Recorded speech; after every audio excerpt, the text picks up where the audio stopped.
Hey guys, Matteo here, welcome back to a new video. And today I want to talk about a topic that usually comes up when I talk to other filmmakers or cinematographer.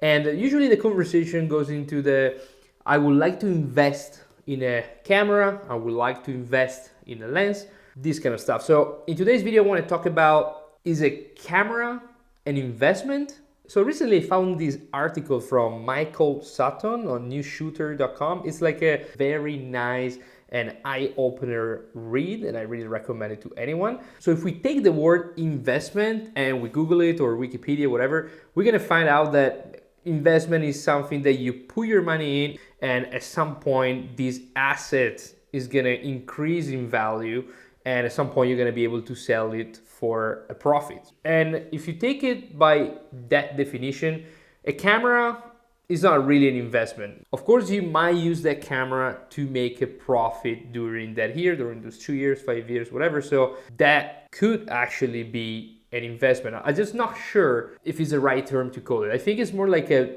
business expense that is gonna help me to make money with my business. Now, I think the main point here of the conversation I wanna have today, guys, is does it really make sense to spend a lot of money in a camera? Because I talk sometimes, especially this is happening in US, with some filmmakers that they're very excited. They're like, oh yeah, I'm investing in this Arri Alexa Mini. I'm taking out a $100,000 loan from the bank. I'm gonna be able to rent it out for $1,500 a day, that kind of stuff. Which, on the paper, as you can read in the article, it kind of used to make sense, because back in the days there were not a lot of owners operator. Now you have way more competition, you have all the rental houses. So in my case, for example, if I have to rent a camera, I usually go to a rental house because it's safer, because I can do camera tests, because if something goes wrong, they can send out another camera. So this is a consideration that we have to make when we invest in this super expensive camera. Of course, if you spend $5,000 for a camera,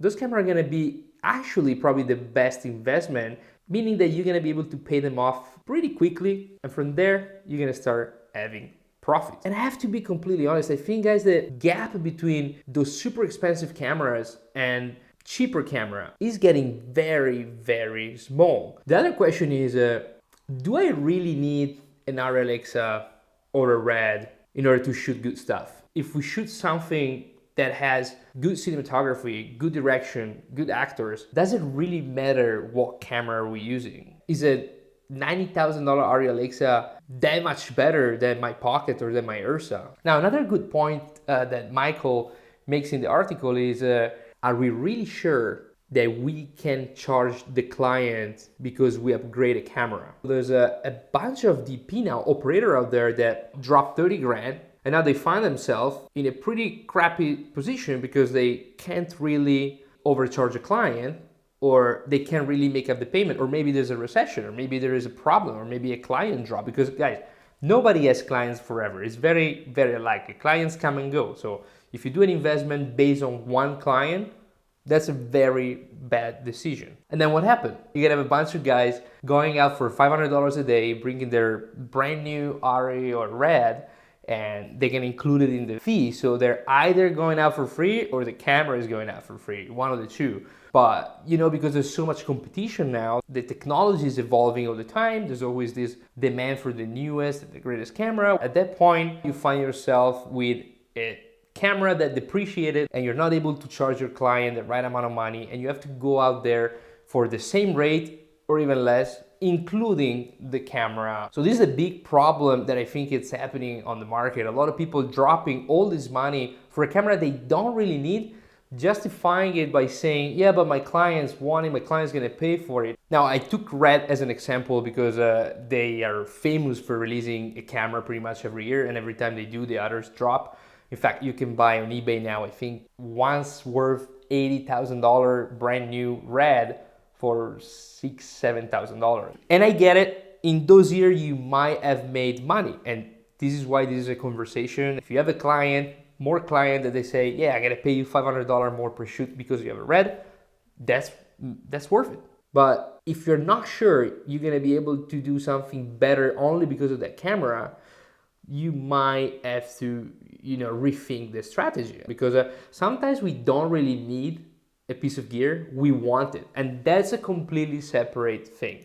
And honestly, I much appreciate people that are like, look, I have a problem, and when a new camera came out, it looks cool, I want to buy it. Rather than people that don't have the money to buy and they try to justify the purchase by saying it's an investment and they're gonna be able to charge money, they're gonna find more work and blah, blah, blah. Because in my 12 years working in this industry, and maybe it's just me, but I never really found the client that, told me, oh, if you're gonna buy a Red, I'm gonna hire you more. I mean, people hire me because of my skills, because of my cinematography, because of what I do.